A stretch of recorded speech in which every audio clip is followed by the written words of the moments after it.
इस वक्त की बड़ी खबर हरिद्वार से सामने आ रही है, जहां नकली शैंपू बनाने वाली फैक्ट्री का भंडाफोड़ हुआ है। सिटकुल थाना क्षेत्र में चल रही थी ये फैक्ट्री। बड़ी खबर आपको बताई जा रही है, जहां सिटकुल थाना क्षेत्र में एक नकली शैंपू बनाने वाली फैक्ट्री चल रही थी। 15 लाख रुपए की नकली खेप को बरामद किया गया है। बड़ी खबर आपको बता रहे हैं, ब्रांडेड कंपनी के नाम पर यह धंधा चल रहा था। 3 आरोपियों को गिरफ्तार किया है। एक आरोपी फरार होने में कामयाब रहा, जिसकी तलाश में लगातार पुलिस जुटी हुई है। फरार आरोपी की तलाश के लिए पुलिस टीमों की गठन भी किया गया है। पुलिस टीम की तैनाती भी की गई है। कॉपीराइट एक्ट समेत कई धाराओं में केस भी दर्ज किया है। ब्रांडेड कंपनी के नाम पर नकली शैंपू बनाया जा रहा था और इस शैंपू बनाने की फैक्ट्री पर छापा मारा है और छापे में 15 लाख की नकली शैंपू की खेप को बरामद किया है। 3 आरोपियों को गिरफ्तार करने में पुलिस ने सफलता हासिल की है। इसी के साथ एक आरोपी भागने में कामयाब रहा, जिसे पकड़ने के लिए पुलिस की टीमें लगी हुई हैं। लगातार चेकिंग अभियान चल रहा है। 3 आरोपियों को गिरफ्तार किया गया। एक आरोपी भागने में सफलता हासिल की है। उसने कॉपीराइट एक्ट समेत कई धाराओं में मुकदमा भी दर्ज कर लिया है। ब्रांडेड कंपनी के नाम पर ये शैंपू की खेप बनाई जा रही थी, शैंपू बनाए जा रहे थे, जिस पर छापा मारा और नकली शैंपू बनाने वाली फैक्ट्री का भंडाफोड़ किया है। बड़ी खबर आपको बताई जा रही है हरिद्वार से, जहां सिटकुल थाना क्षेत्र में एक नकली फैक्ट्री का भंडाफोड़ हुआ है। इस खबर पर ज्यादा जानकारी के साथ सीधे जुड़ेंगे संवाददाता मनोज कश्यप से। मनोज, जिस तरीके से एक नकली शैंपू बनाने वाली फैक्ट्री का भंडाफोड़ हुआ है और 3 लोगों को गिरफ्तार भी किया है, क्या कुछ इसमें अपडेट है? बिल्कुल, देखिए प्रिया, सिटकुल पुलिस को बड़ी कामयाबी मिली है। पुलिस ने एक मकान पर छापेमारी करके करीब 15 लाख रुपए का जो नकली शैंपू था वो यहाँ पे बरामद किया गया है। हालांकि पुलिस की तरफ से जो जानकारी दी गई है उसमें बताया गया है कि जो हिंदुस्तान यूनिलीवर के जो ऑथराइज्ड लीगल मैनेजर थे आलोक तिवारी, उनके द्वारा पुलिस को एक प्रार्थना पत्र दिया गया था, जिसमें बताया गया था कि आसपास किसी मकान में जो है यहाँ पे नकली शैंपू बनाने का काम किया जा रहा है। जब पुलिस ने पूरे मामले की जाँच की तो यहाँ पे पुलिस ने एक जो मकान था बंद होने की स्थिति में वो मकान था, उसमें जब छापेमारी की गई तो यहाँ से 3 लोगों को गिरफ्तार किया गया। भारी मात्रा में जो लिक्विड शैंपू ड्रम के अंदर भरा था वो भी यहाँ पे जब्त किया गया है। यानी कि बताया जा रहा है कि करीब 15 लाख रुपए का नकली शैंपू जो पुलिस ने जब्त किया गया है। पुलिस ने मौके पर जो ड्रग इंस्पेक्टर थे उनको भी सूचना दी गई, उनके द्वारा भी यहाँ पे जांच की गई और बताया गया है कि नकली शैंपू था जिसका काम यहाँ पे लंबे समय से किया जा रहा था, जिसमें पुलिस ने 3 लोगों को गिरफ्तार किया है। पूरे मामले की जांच की जा रही है। ये भी जांचा जा रहा है कि जो ये नकली शैंपू तक कहाँ सप्लाई किया जाता था, किन लोगों को ये शैंपू बेचा जाता था, उन लोगों तक भी पुलिस पहुंचने का काम करेगी। इसको लेके एक टीम का अलग से गठन किया गया। उन दुकानों की भी यहाँ पे चेकिंग की जाएगी जिन दुकानों पे ये शैंपू भेजा जाता था। जी बिल्कुल मनोज, जिस तरीके से आपने बताया कि जिन दुकानों पर ये शैंपू भेजा जाता था, क्योंकि जो दुकानदार होते हैं वो कम दाम में ऐसे नकली शैंपू की खेप को खरीद लेते हैं, अपने दुकान में बेचते हैं और लोगों के साथ इस तरीके से खिलवाड़ किया जाता है। तो अभी तक पूछताछ में कुछ ऐसा सामने आया है, किन किन दुकानों में ये शैंपू अभी तक जा चुका है, कहां कहां सप्लाई हो चुका है? बिल्कुल, देखिए ये देर रात का मामला बताया जा रहा है। जब पुलिस की टीम पहुंची थी, पुलिस की टीम ने 3 लोगों को गिरफ्तार किया गया था। हालांकि अभी तक जो जानकारी थी ये पुलिस के द्वारा दी गई है कि यहाँ पे 15 लाख रुपए का शैंपू बरामद किया गया है। जो लोग इसमें गिरफ्तार किए गए हैं उनसे पूछताछ भी की जा रही है। ये पता लगाने की कोशिश की जा रही है कि कहाँ कहाँ ये शैंपू भेजा करते थे, किन माध्यम से ये शैंपू भेजा करते थे। हालांकि आसपास की जो दुकानें उनको भी पुलिस के द्वारा चेक किया जा रहा है। जो कंपनी की आधिकारिक टीम है उनके द्वारा भी आसपास दुकानों पर चेकिंग की जा रही है। लगातार इन बातों का पता लगाने का प्रयास किया जा रहा है कि किस माध्यम से शैंपू कहाँ कहाँ भेजा करते तो कितने लंबे से ये काम यहाँ पे कर रहे थे। तमाम चीजों की जानकारी पुलिस के द्वारा जुटाई जाएगी। फिलहाल आरोपियों से पूछताछ की जाएगी। उनको सबसे पहले कोर्ट में पेश किया जाएगा। कोर्ट से जो है उनकी रिमांड के लिए भी पुलिस के द्वारा यहाँ से कहा गया है और जब रिमांड के लिए उनको लाया जाएगा तमाम बातों का तभी खुलासा हो पाएगा। जी बिल्कुल मनोज, जिस तरीके से एक बड़ी फैक्ट्री में ये छापा मारा गया, 15 लाख की ये नकली शैंपू की खेप बरामद की गई है, ऐसे ही इलाके में और भी फैक्ट्रियों पर जांच पड़ताल की गई है, क्योंकि इस तरीके की फैक्ट्री कई सारी जगह चलती है जिनका बाद में पता चलता है। तो ऐसे में पुलिस ने और क्या कुछ कार्रवाई की है? बिल्कुल, देखिए कोई नया मामला नहीं है कि जब कोई ऐसी फैक्ट्री पकड़ी गई हो जहाँ पे नकली सामान बनाने का काम किया जाता है। लगातार भी पुलिस के द्वारा जो अन्य विभाग होते हैं उनके द्वारा लगातार ऐसी जो सामान होते हैं उनको बरामद किया जाता है। यानी कि कहा जा सकता है कि जो नकली शैंपू या फिर इससे अलग जो नकली सामान बनाने की जो फैक्ट्री होती है उनका भंडाफोड़ किया जाता है। लगातार भी पुलिस और जो एसओजी की टीम होती है वो ऐसे कामों पर जो है कार्रवाई भी करती है। लगातार भी ऐसे मकानों पर छापेमारी भी की जाती है जहाँ पे नकली सामान बरामद होता है। खासतौर से हमने देखे कि अब जब त्योहार का सीजन स्टार्ट हो गया, यहाँ पे दिवाली और बच्चों तो तमाम जो फेस्टिवल है उनकी शुरुआत हो चुकी है। लगातार यहाँ जी। पे तमाम जो ऐसी वस्तु होगी जो नकली बाजार में बेची जाती है, बाजार में उतारी जाती है, लगातार ऐसी टीमों का अलग से गठन किया गया है हरिद्वार पुलिस के द्वारा, जो ऐसे नकली सामान पर नकेल कसने का काम करेगी। जी बिल्कुल, धन्यवाद मनोज हमारे साथ तमाम जानकारी साझा करने के लिए। इसी के साथ खबरों में आगे बढ़ते हैं। देहरादून में हिंदी दिवस के अवसर पर उत्तराखंड दीर्घकालिक साहित्य सेवी सम्मान समारोह का आयोजन किया गया, जहां मुख्य अतिथि के रूप में सीएम पुष्कर सिंह धामी ने शिरकत की। इस दौरान उन्होंने वरिष्ठ सामाजिक कार्यकर्ताओं को सम्मानित किया और प्रदेश के हित में काम करने को लेकर उनका आभार जताया। वहीं मौके पर बीजेपी विधायक खजान दास समेत अन्य बीजेपी कार्यकर्ता मौजूद रहे। भाइयों बहनों, हमारी सरकार साहित्य और संस्कृति के संरक्षण के लिए, उसके प्रोत्साहन के लिए पूरी तरह से प्रतिबद्ध होकर निरंतर कार्य कर रही है। इस दिशा में उत्तराखंड भाषा संस्थान द्वारा हिंदी और अन्य भारतीय भाषाओं के संवर्धन और विकास के लिए अत्यंत प्रयास किए जा रहे हैं। हम जहां एक और उत्तराखंड साहित्य गौरव सम्मान, साहित्य भूषण और लाइफ टाइम अचीवमेंट पुरस्कार के माध्यम से उत्कृष्ट साहित्यकारों को सम्मानित कर रहे हैं, वहीं हिंदी सहित विभिन्न भाषाओं में ग्रंथों के प्रकाशन हेतु अनुदान प्रदान कर नवोदित और उदयमान लेखकों को भी प्रोत्साहित भी कर रहे हैं। आज इस विशिष्ट अवसर पर हम दीर्घकालीन साहित्य सेवी सम्मान के माध्यम से साहित्य के क्षेत्र में उत्कृष्ट योगदान देने वाले साहित्यकारों को 5 लाख रुपए की पुरस्कार राशि प्रदान कर उनके योगदान को सम्मानित कर रहे हैं। हमारी सरकार द्वारा नई पीढ़ी में रचनात्मक सोच और सृजनशीलता को प्रोत्साहित करने के लिए भी प्रयास किए जा रहे हैं। हम कक्षा 6 से लेकर डिग्री और यूनिवर्सिटी स्तर तक के विद्यार्थियों के लिए रचनात्मक लेखन प्रतियोगिताओं का आयोजन कर रहे हैं, जिसके माध्यम से 100 से अधिक युवा रचनाकारों को पुरस्कृत भी किया गया है। आज हिंदी दिवस के अवसर पर हमने प्रदेश के हाई स्कूल और इंटर परीक्षा में हिंदी में सर्वोच्च अंक प्राप्त करने वाले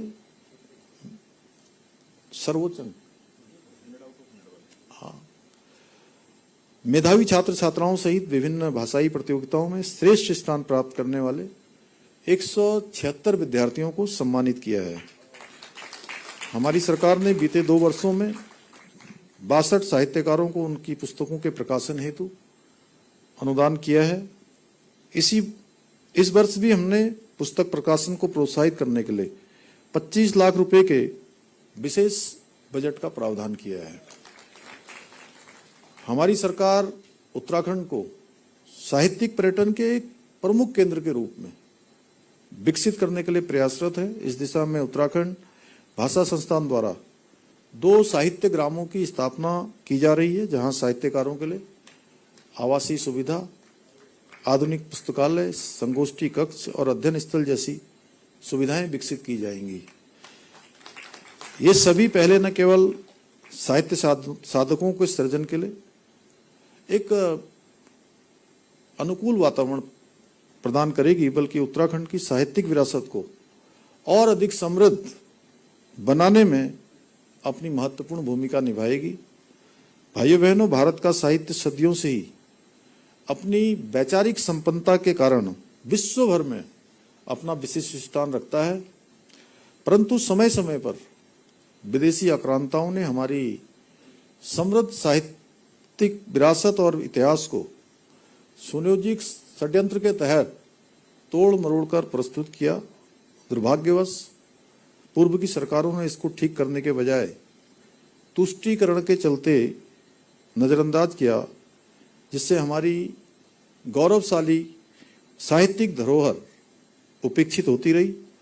परंतु आज आदरणीय प्रधानमंत्री श्री नरेंद्र मोदी जी के नेतृत्व में हमारी सांस्कृतिक और साहित्यिक विरासत को हर स्थान पर उचित सम्मान मिल रहा है।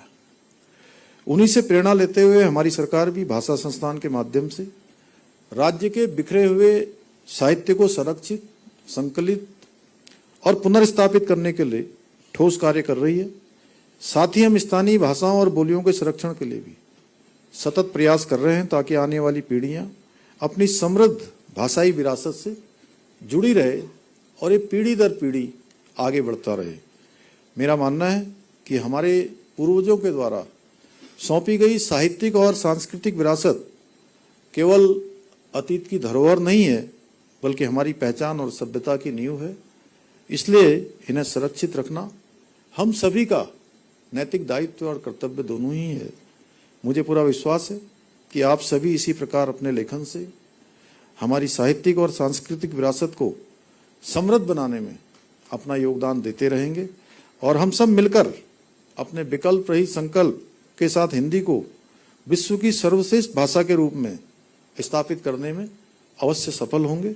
इसी विश्वास के साथ आप सभी सम्मानित जनों को पुनः हिंदी दिवस की मैं शुभकामनाएं देता हूं और ये क्रम हमारा आगे भी इसी प्रकार चलता रहेगा।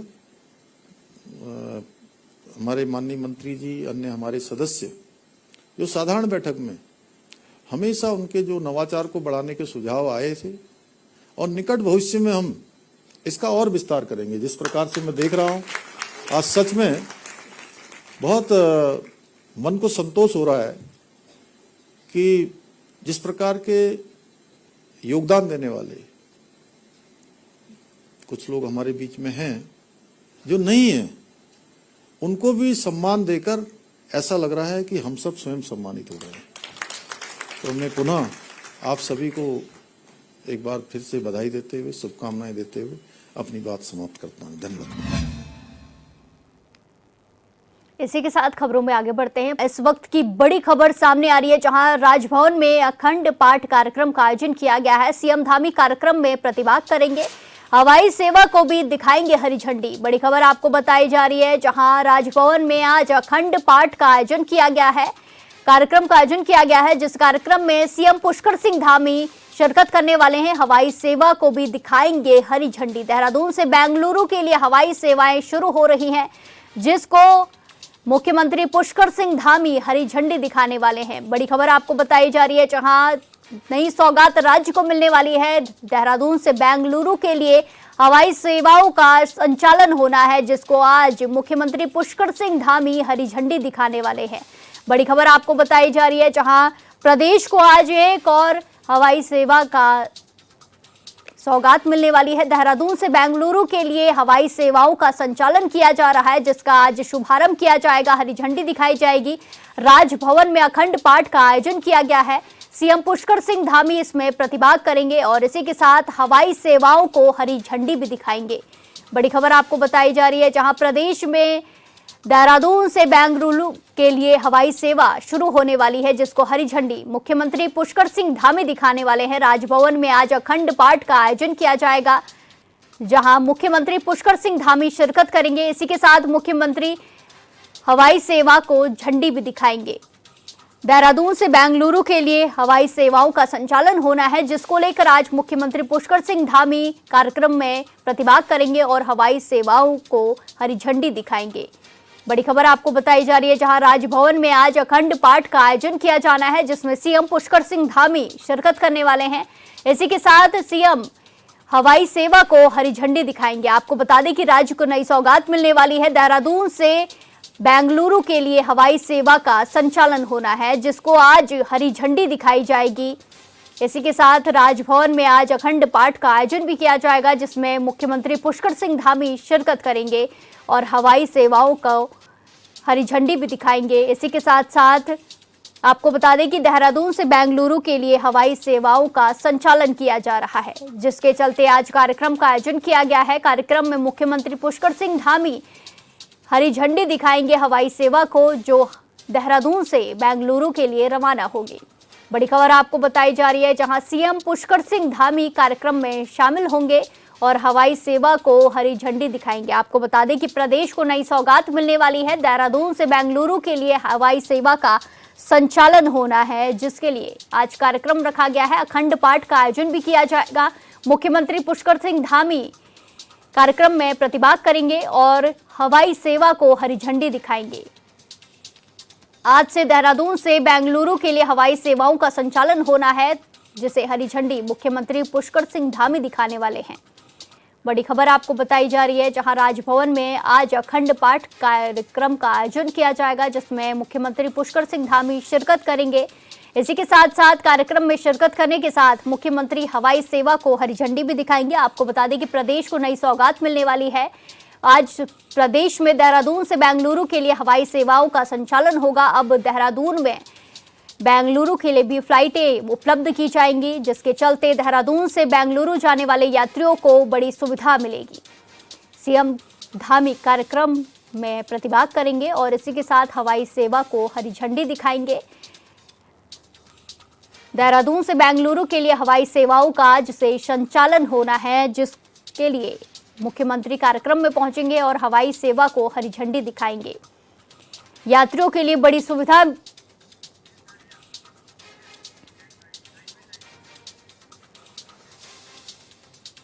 इस खबर पर ज्यादा जानकारी के साथ सीधे लाइव जुड़ेंगे हमारे संवाददाता योगेश आर्य से। योगेश, जिस तरीके से आज से देहरादून से बेंगलुरु की फ्लाइटें शुरू होने वाली हैं, मुख्यमंत्री पुष्कर सिंह धामी कार्यक्रम में शिरकत करेंगे और हरी झंडी दिखाएंगे, क्या कुछ अपडेट है? देखिए प्रिया, मुख्यमंत्री पुष्कर सिंह धामी आज अनेकों कार्यक्रम में शिरकत करने वाले हैं, चाहे वो शासकीय कार्य के लिए सचिवालय जाना हो, चाहे फिर जो जनप्रतिनिधि उनसे मुलाकात की बात हो, या फिर जोरी ग्रांट मॉरिशस के प्रधानमंत्री की विदाई के दौरान वहां पर उपस्थित होना हो। देखिए सर्वप्रथम अगर पहले कार्यक्रम की बात करें तो उस दौरान वह मॉरिशस के प्रधानमंत्री को विदाई देने के लिए जोली ग्रांट एयरपोर्ट पहुंचेंगे और वहां से सीधे तौर पर जो है अगर देखा जाए तो वह अपने निवास पहुंचेंगे, जहां पर जो है जनप्रतिनिधियों से मुलाकात होनी है। वहां पर मुलाकात का कार्यक्रम रखा गया है, अनिश्चित कार्य जो है समय को रखा गया है, जहां पर जो है मुलाकात होनी है। उसके बाद वह शासकीय कार्यों के लिए जो है सचिवालय भी जाएंगे। इससे पहले बात करें तो राजभवन में जो है अखंड पाठ का कार्यक्रम है, वहां भी शिरकत करेंगे, पहुंचेंगे, कार्यक्रम में शामिल होंगे। इसके बाद जिस तरह से आपने कहा कि देहरादून से बेंगलुरु के लिए जो उड़ान आज शुरू होगी, प्रारंभ होगी, एक नई बड़ी सौगात जो है वो मिलने जा रही है, उसको लेकर के वह जोली ग्रांट एयरपोर्ट पर पहुंचेंगे, हरी झंडी दिखाएंगे और वहां पर जो फ्लैग ऑफ करते हुए जो है एक नई सौगात जो है वो उत्तराखंड वासियों को मिलेगी। सीधे तौर पर बेंगलुरु के लिए जो उड़ान है वो यहाँ से हो जाएगी, यहाँ से सीधे तौर पर बेंगलुरु के लिए उड़ान भर सकते हैं। तो तौर पर ये बड़ी सौगात कहीं ना कहीं जरा उत्तराखंड वासियों को मिलने जा रही है और इसके लिए जो है आज वहां पर वह उपस्थित होंगे और वहां पर जो है इसको फ्लैग ऑफ करते हुए नजर आएंगे। तो यानी कि बड़ी सौगात जो है आज देखी जा रही है कि प्रधानमंत्री आए थे जो मॉरिशस के 4-5 दिन के दौरे पर रहे और उसके साथ साथ उन्होंने उत्तर प्रदेश का भी दौरा किया, उत्तराखंड में भी दौरा किया, वो जो है सीधे तौर पर दिल्ली जाएंगे। तो इसके साथ साथ अगर देखा जाए तो कहीं ना कहीं जिस तरह से एक बड़ी सौगात उत्तराखंड वासियों को मिली है, निश्चित तौर पर आने वाले वक्त में जो है कहीं ना कहीं लाभदायक होगी, क्योंकि राजधानी देहरादून से कई व्यापारी जो है बेंगलुरु जाते हैं सीधे तौर पर, वहां पर भी उनके व्यापार की दृष्टिकोण से कई बार जो है आना जाना होता है। तो निश्चित तौर पर जब वो वहां जाएंगे, क्योंकि आईटी सेक्टर का भी कहीं ना कहीं जो है बेंगलुरु में हब माना जाता है, तो उसको लेकर भी जो है वहां आना जाना लोगों का रहता है। तो निश्चित तौर पर ये जो है एक बड़ी पहल जो शुरू होने जा रही है, लोगों को जो है सौगात मिलने जा रही है, इसके लिए लाभदायक होगी आने वाले वक्त। जी बिल्कुल योगेश, जिस तरीके से तमाम जानकारी आपने साझा की है कि आज से जो संचालन है वो शुरू किया जाएगा फ्लाइट का, ऐसे में कितने बजे कार्यक्रम रखा जाएगा और जो फ्लाइट की समय है वो कितने बजे का है? देखिए शाम करीब 6 बजे के आसपास का ये कार्यक्रम रखा गया है कि जब वह वहां पहुंचेंगे कार्यक्रम में और उसके बाद फ्लैग ऑफ वहां से करेंगे और उसके बाद जो है वहां से पहली उड़ान जो है वो भरी जाएगी। तो निश्चित तौर पर जो है आज का एक कार्यक्रम जो है वो महत्वपूर्ण रहने वाला है, क्योंकि जो है मुख्यमंत्री पुष्कर सिंह धामी स्वयं वहां रहने वाले हैं और फ्लैग ऑफ करेंगे। तो आज का जो कार्यक्रम है, चाहे वो मॉरिशस के प्रधानमंत्री को विदाई देना हो, चाहे शासकीय कार्य हो, चाहे फिर बेंगलुरु की उड़ान से पूर्व जो है फ्लैग ऑफ करना हो, ये सारे कार्यक्रम आज मुख्यमंत्री पुष्कर सिंह धामी के रहने वाले हैं। जी बिल्कुल, धन्यवाद योगेश हमारे साथ तमाम जानकारी साझा करने के लिए। इसी के साथ खबरों में आगे बढ़ते हैं। इस साल आफत की बारिश ने पिछले सारे रिकॉर्ड तोड़ दिए हैं। खेत खलियान आवासों को काफी ज्यादा नुकसान हुआ है, नदी नाले उफान पर आ गए हैं। आफत की बारिश से नरेंद्रनगर का कुमारखेड़ा भी नहीं बच पाया। नरेंद्रनगर के कुमारखेड़ा में भारी बारिश के चलते रणजीत सिंह राणा के मकान के आगे का चौक निरंतर धंसता जा रहा है। मकान की नींव खतरे में आ चुकी है। वहीं 10 से 12 खेत जमीन धंसने से मलबे में जमींदोज हो गए हैं। रणजीत सिंह राणा ने शासन प्रशासन से मुआवजे की मांग की है। साथ ही मकान की सुरक्षा के लिए आरसीसी की पक्की दीवार बनाने की भी मांग की जा रही है।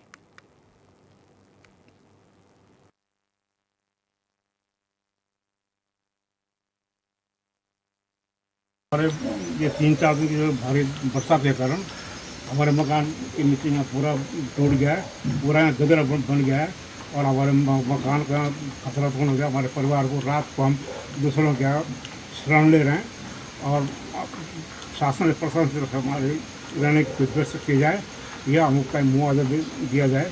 जिससे हम अपने परिवार को सदस्य रख सकें दूसरी जगह। और प्रशासन के नाम पर भी कई बार हम पटवारी आए थे, अब उन्होंने शासन वहाँ एकदम से पुलिस की रिपोर्ट दी, वो तो बाद में पता चलेगा। उसमें रहने के लिए भी अब डर लग रही है। और वो लोग जो है रात को जो है दूसरों के यहाँ रह रहे हैं, लेकिन प्रशासन जो है अभी तक सचेत नहीं है और उनके रहने की कोई व्यवस्था भी प्रशासन द्वारा नहीं की गई है। जबकि आपदा के तहत जो है ये देखना होता है कि जो जिस भी व्यक्ति के को ऐसी परेशानी होती है उसमें सबसे पहले जो है प्रशासन ही जो है उसे हिम्मत देता है, लेकिन यहाँ कुछ भी नहीं है। उन्हें जो है पटवारी आया है, उसने आके देखा और चला गया। तो कोई भी प्रशासन से ऐसे उनके लिए कोई भी ऐसा डिमांड क्या है? डिमांड यही है कि जो है उनका जो जितनी भी क्षति हुई है उसका जायजा लेके उन्हें मुआवजा दिया जाए, या उनके मकान में जो है सुरक्षा दीवारें लगाई जाएं, या जो है प्रशासन की तरफ से जो भी उनके हित में है वो किया जाए। यही जो है प्रशासन से जो है, और उनके रहने की व्यवस्था, फिलहाल उनके रहने की व्यवस्था की जाए।